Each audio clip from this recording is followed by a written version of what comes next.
பேரு பேசுறாங்க.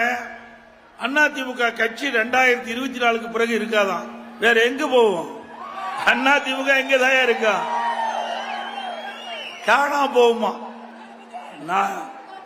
ஜூன் 4ஆம் தேதிக்கு பிறகு யார் காணாம போகணும் மக்கள் முடிவு செய்வாங்க. தெய்வ சக்தி உள்ள கட்சி.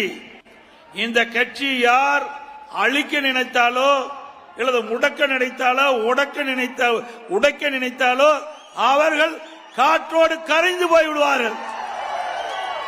இதுதான் வரலாறு. இந்த கட்சி எத்தனை பேர் எதிர்த்து பார்த்தாங்க? இருக்கிற இடம் தெரியுதா? தெரியுதுங்களா? எங்க போனானே தெரியல. சில பேர் பழத்தை தூக்கிட்டு திரிகிறாங்க. யாருன்னு நீங்களே தெரிஞ்சுக்கங்க. அதிமுகவை நம்பியவர்கள் கெட்டு போல சரித்திரம் கிடையாது. அதிமுக அழிக்கின்றவர்கள் அழிந்து போகிற